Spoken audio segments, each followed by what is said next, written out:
जय श्री राम। आइए सुंदरकांड की कथा को हम आगे बढ़ाते हैं।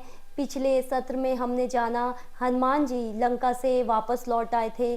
सीता माता की जो सूचना है उन्होंने श्री राम जी को दी।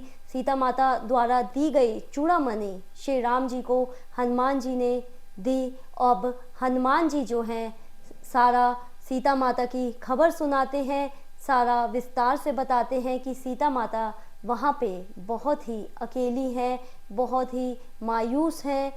और ये बात सुनकर राम जी जो है बेहद ही दुखी हो जाते हैं, चिंता में आ जाते हैं। लेकिन अब श्री राम जी कहते हैं कि अब विलंब नहीं करना चाहिए और अपनी पूरी सेना को तैयार करते हैं और समुद्र की ओर आगे बढ़ते हैं। अब यहाँ पे श्री राम जी की सेना का प्रथम दल का ये वर्णन होता है। यहाँ पर उनकी जो सेना है पहली बार बनती है। अब वो सेना जो है समुद्र तट पर प्रस्थान करती है और इधर जो है लंका में क्या हो रहा है। जब हनुमान जी जो है लंका जला के आए हैं तो लंका का वहाँ पर क्या माहौल है, आइए आज जानते हैं कि लंका में क्या परिस्थिति है वहाँ पर। तब हमने जो चौपाई पढ़ी थी पिछले सत्र में, वो हमने यहाँ तक पढ़ा था। उहाँ निशाचर रहे सशंका, जब ते जारी गयों कपिलंका, निज निज गृह सब करहि विचारा, नहीं निश्चर कुल केरु उबारा। अब वहाँ देखिए, वहाँ पर जो है भय का माहौल हो गया है पूरी लंका में। जब से हनुमान जी जो है लंका जला के गए हैं, वहाँ निशाचर रहे सशंका, सशंका मतलब भय में रहने लग गए हैं। वहाँ पर सारे जो निशाचर है, राक्षस है, वहाँ पर भय में रहने लग गए हैं और हर कोई ये ही बात कर रहा है कि अब निशाचर कुल को कौन उबारेगा, इस विपत्ति से हमें कौन बचाएगा। निज निज गृह सब करहि विचारा, हर कोई यही बात कर रहा है। जासु दूत बल बरनी न जाई, तिहि आए पुर कवन भलाई। अब जिसके दूत की करनी को इतना, जिसका दूत करके चला गया, पूरी लंका जला के चला गया, अगर सोचिए वो स्वयं आ जाए तो इस नगर को कौन बचाएगा। ये जो राक्षस समाज है ये आपस में बातचीत कर रहा है। दूतिन सन सुनी पुरजन बानी, मंदोदरी अधिक याकुलानी। अब दूतियों की बात सुनकर नगर के लोग आपस में ये ऐसी बातें कर रहे हैं तो दूतियों ने बताया मंदोदरी को कि सब जो हैं भय में हैं। तो ये सुनकर मंदोदरी जो है बहुत ही चिंता में हो जाती है और रावण के पास जाती हैं। रहसी जोरी कर पति पग लागी, बोली बचन नीति रस पागी।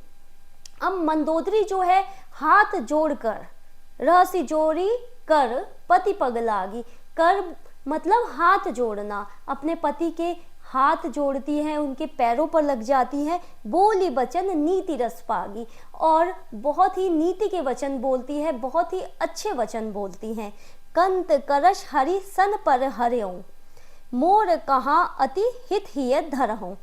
कंत करश, हे पति, कंत बोलते हैं पति को, हे पति जो भी मन मुटाव है, करश बोले तो मन मुटाव, जो भी आपके अंदर राम जी को लेके मन मुटाव है वो सब आप हटा दीजिए, दूर कर दीजिए। मोर कहाँ अति हित ही धरहूं, मेरी ये कही हुई बात जो है बहुत ही हितकारी है, इसे आप अपने हृदय में धारण कर लीजिए। मंदोदरी जो है रावण को समझाती है कि मेरी कही हुई बात जो है अपने हृदय में धारण कर लीजिए और जो भी मनमुटाव है वो आप दूर कर लीजिए, श्री रामचंद्र जी से उनसे हटा लीजिए। ऐसे समझाते हुए वो आगे क्या बोलती हैं। समुझत जासु दूत कई करनी, स्त्रवहि गर्भ रजनी चर धरनी। अब मंदोदरी बोलती हैं, समुझत जासु दूत कई करनी, जिसके दूत की करनी से राक्षसों की जो स्त्रियां हैं उनके गर्भ गिर जा रहे हैं, जिसके दूत ने इतना बड़ा भूचाल मचा के चला गया, पूरी लंका जला दी। तो सोचिए, तो स्वयं आ गए तो क्या होगा। तासु नारी निज सचिव बुलाई, पटवहु कंत जो चहु भुलाई।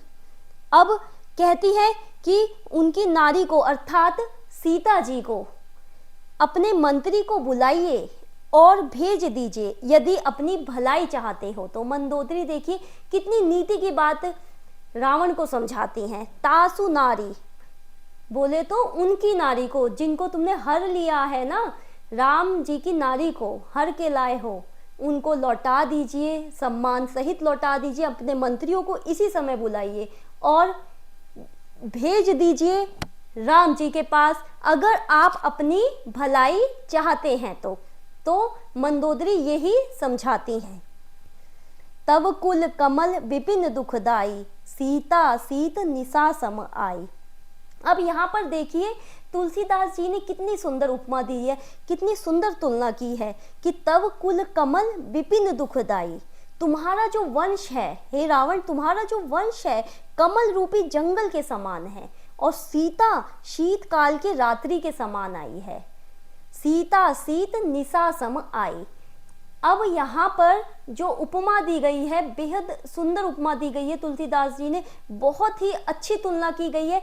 जो उस रावण की जो नगर है, रावण का नगर है, उसे कमल के समान बताया गया है और सीता जी को यहाँ पर शीत रात्रि, काल रात्रि जो शीत पड़ती है ना रात की, उनके समान बताया गया है। क्योंकि कमल जो है कुछ समय के लिए खिलते हैं, जब रात आ जाती है तो कमल सिर्फ थोड़े समय के लिए ही खिलते हैं। इसलिए यहाँ पर रावण की जो लंका है उसको कमल के समान बताया गया है और सीता माता को काल रात्रि सीता माता जी को बताया गया है। सुनो नाथ सीता बिनु दिन है, हित न तुम्हार शंभु अज कीने। अब कहती है मंदोदरी, हे नाथ, हे पति, सीता को अगर तुम लौटा नहीं देते तो तुम्हारा ब्रह्मा भी तुम्हें नहीं बचा सकता।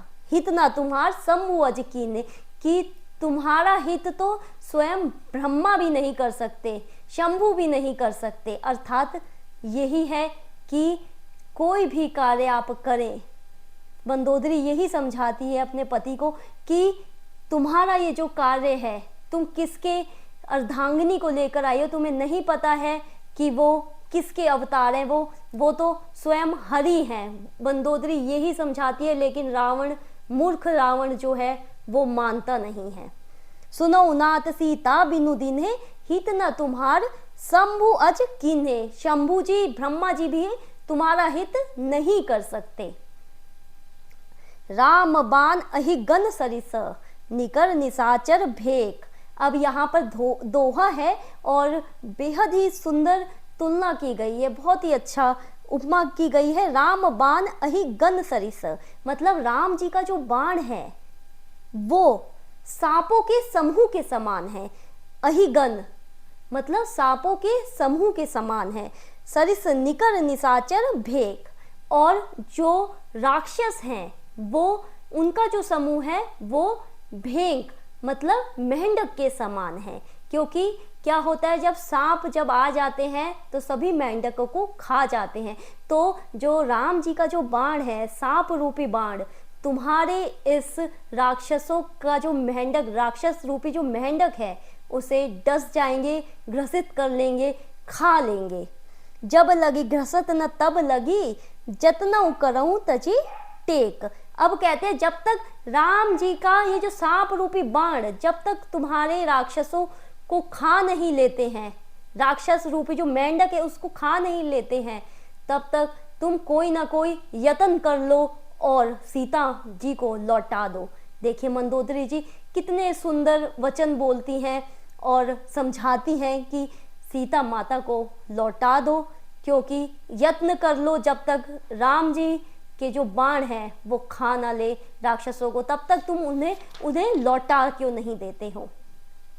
श्रवण सुनी सट ता करी बानी, बिहसा जगत विदिप अभिमानी। अब ये बात सुनकर सीता, अब ये बात मंदोदरी की सुनकर जो है रावण जो है बहुत तेज से हंसा।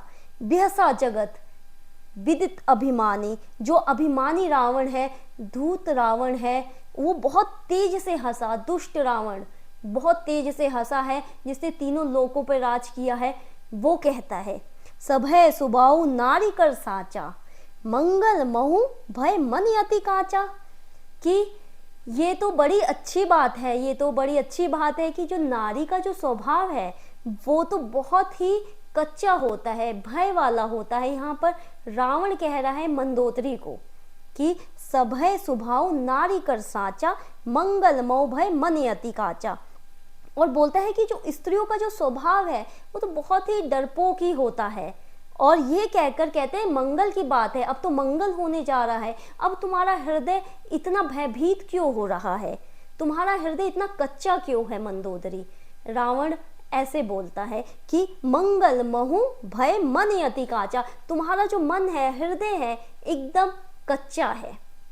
जो आवई मरकट कटकाई, जैसे ही राम जी की सेना आती है या सारे वानर आते हैं, वैसे ही जिये बिचारे निशिचर खाई, बिचारे यहाँ जो राक्षस हैं वो कुछ दिन अपना जीवन निर्वाह कर लेंगे उन्हें खाकर। देखे रावण जो है अंदर से डरा हुआ है, लेकिन क्या समझा रहा है, दिखाना नहीं चाहता है कि नहीं, एक वानर आया और पूरी लंका जला के चला गया। अब वो क्या कहता है कि अगर वानर आते हैं, वानर की सेना आती है तो कोई बात नहीं, यहाँ जो राक्षस हैं बेचारे भूखे बैठे हैं, कुछ दिन जीवन निर्वाह कर लेंगे। कंपही लोकप जाकी त्रासा, तासु नारी सभीत बड़ी आशा। अब क्या कहता है रावण, जिससे सारे लोकपाल डर के मारे कांपते हैं, उसकी पत्नी डर रही है। रावण ये बोलता है जो तीनों लोगों का विजेता है, जिससे लोकपाल कांपते हैं, जो सभी राजाएं कांपते हैं, उसकी पत्नी कैसे डर सकती है। वो मंदोदरी से कहता है अस कहीं बियसी ताही उरलाई, चलहु सभा ममता अधिकाई। ऐसा बोलकर रावण जो है और मंदोदरी को प्रेम जताकर उसे हृदय गले से लगाकर, उरलाई हृदय से लगाकर, ऐसा बोलकर अस कहीं बिहसी ताही उरलाई, उसे हृदय से लगाकर प्रेम जताकर वहां से चला जाता है। अंदर तो रावण के दिल में भी डर है कि हाँ, कि एक वानर जो है इतनी बड़ी लंका को जलाकर चला गया है, लेकिन वो दिखा नहीं सकता, अंदर से तो भयभीत है रावण। मंदोदरी हृदय कर चिंता। अब यहाँ पर मंदोदरी जो है उनके हृदय में बहुत अधिक चिंता होने लगती है। भयउ कंत पर विधि विपरीता, और इतनी चिंता होती है और वो सोचती हैं कि जब विधाता ही मेरे पति के विपरीत हो गए हैं तो अब उन्हें कौन बचाएगा। भयउ कंत, कंत होते हैं, कंत बोलते हैं हम पति को। भयउ कंत पर विधि विपरीता, विधि जो विधाता ही है वो स्वयं विपरीत हो गए हैं, तो अब मेरे पति की रक्षा कौन करेगा। ऐसा कहकर अब रावण जो है मंदोदरी से बातचीत हो गई और सीधा वो अपने सभा में जाता है। बैठो सभा खबरी असी पाई। अब जैसे ही वो सभा में जाता है, बैठो सभा खबरी असी पाई, और उसे ये खबर मिलती है सिंधु पार सेना सब आई, कि उस पार, समुद्र के उस पार सारी सेना आ चुकी है। बूझे सचिव उचित मत कहा हूँ। अब वो कहता है अपने सचिवों से कि आप लोग ही मुझे उचित मत दीजिए, आप लोगों का क्या विचार है इस पर। ते सब हंसे मष्ट करी रहूं। तो सब जो मंत्रीगण होते हैं वो सब हंसने लग जाते हैं, कहते हैं कि इसमें विचार की क्या बात है, ये तो आने दो, उन वानरों को आने दो, हम लोग हैं यहाँ पे, संभाल लेंगे। मंत्रीगण रावण को ऐसे कहते हैं कि महाराज इसमें विचार करने की क्या बात है, आप एकदम टेंशन फ्री रहिए। अब यहाँ पर देखिए जो मंत्रीगण हैं कैसे रावण को मीठी मीठी बातें बोलकर बोल रहे हैं, कॉन्फिडेंस दिला रहे हैं कि हम लोग हैं, हम लोग सब देख लेंगे। लेकिन तब क्या हुआ था, जब हनुमान जी आए थे तब भी तो थे। लेकिन यहाँ पर मंत्री, अब यहाँ पर आगे एक जगत प्रसिद्ध दोहा आने वाला है जो आपके जीवन में भी बहुत ज़्यादा काम आने वाला है। आप अपने जीवन में अगर इसको उतारेंगे ना तो आपका जो जीवन है बहुत ही ज़्यादा सक्सेसफुल रहेगा। तो आगे बढ़ते हैं कथा में। जीतहु सुरासर तब श्रम नाही, नर बानर के ही लेखे माही। अब जो है मंत्रीगण सब कहते हैं कि आपने देवताओं राक्षसों को जीत लिया है। जीतहु सुरासर तब श्रम नाही, जब उन्हें जीतने में आपको कोई श्रम नहीं हुआ, कोई मेहनत नहीं लगी। नर बानर के ही लेखे माही, तब ये बानर और मनुष्य क्या है, किस किस खेत की मूली है। अब मंत्रीगण अच्छा बोल रहे हैं कि जब आपने इतने लोगों को जीत रखा है, देवताओं को जीत रखा है, तो ये बेचारे ये वानर और मनुष्य क्या कर लेंगे। मंत्री लोग ऐसा समझाते हैं रावण को। अब देखिए यहाँ पर एक प्रसिद्ध दोहा आया है, जो रामचरितमानस पढ़ते हैं, सुंदरकांड पढ़ते हैं, वो अवश्य जानते होंगे इस दोहे का मतलब। सचिव वैद गुरु तीनी जो, प्रिय बोले भय आस। अब सचिव मतलब मंत्री, वैद मतलब डॉक्टर, गुरु कोई भी आपका गुरु क्यों ना हो, कोई भी बड़ा, अगर ये तीनों किसी भय के कारण, किसी आस से, किसी आशा से, किसी लालच से आपसे प्रिय बोलने लग जाए कि कुछ मिल जाएगा आपसे, तो समझ लीजिए राज धर्म तन तीनी कर होई बेगही नाश, आपका राज चला जाएगा। अगर सचिव, आपका मंत्री, आपका जूनियर आपसे अच्छा बोल रहा है, मीठी मीठी बातें कर रहा है, आपसे कुछ पाने की चाह में, लालच के लिए, तो समझ लीजिए कि आपका जो राज्य है वो चला जाएगा। और अगर वैद्य डॉक्टर आपसे अच्छी बातें बोल रहा है, आपको पैसे कमाने के लिए या भय के कारण डॉक्टर कुछ अच्छा बोल रहा है, तो आपका जो शरीर है वो चला जाएगा। और गुरु, कोई आपका गुरु बड़ा आपके मुंह पर तारीफ कर रहा है, वैसे तो माता पिता मुंह पे तारीफ करते हैं तो चलेगा, लेकिन उसके अलावा कोई आपके मुंह पे तारीफ कर रहा है किसी पाने की चाह में, किसी आस के कारण, किसी लालच से, तो जो धर्म है वो आपका चला जाएगा। तो ये नीति का प्रसिद्ध दोहा है जो सुंदरकांड में आज मैंने आपको बताया। तो हमेशा जो भी आपके मंत्री, जो आपका ऑफिस है, अगर आप बॉस हैं, अगर आपके जूनियर अच्छा बोल रहे हैं, सिर्फ आपको प्रमोशन के लिए, अभी के लिए मैं आपको बता रही हूँ कि ये इस उपमा जो है इसकी इस समय से एकदम फिट बैठती है, तो आप इसे ना अपनी जिंदगी में उतार लीजिए कि सचिव वैद गुरु तीनी प्रिय बोले जो भय आस, जो भय के कारण किसी आशा से अच्छा बोल रहे हैं, तो आपका राज धर्म तन तीनी कर हो गई बेगही नाश, तीनों का नाश हो जाएगा। तो इसको आप अपने जीवन में हमेशा के लिए उतार लीजिए। सोई रावण कहूँ बनी सहाई, स्तुति करही सुनाई। जैसे कि रावण के मंत्रियों ने करा, जो रावण को पसंद आ रहा है, जो अच्छा लग रहा है वही बोले जा रहे हैं। रावण को जो भा रहा है कि हाँ, जो सुनने में अच्छा लगे कि हम लोग हैं, हम देख लेंगे, तो मंत्री क्या कर रहे हैं, वो यही कर रहे हैं। इसलिए रावण का जो राज्य है वो चला गया। अवसर जानी विभीषणु आवा, भ्राता चरण सीसितेहु नावा। अब सही अवसर जानकर विभीषण जी आ जाते हैं, जब वो देखते हैं कि मंत्री उन्हें गलत गाइड कर रहे हैं, क्योंकि जो अपना सच्चा होगा, जो आप लोगों का भला चाहेगा, वो आपको उसी समय रोकेगा।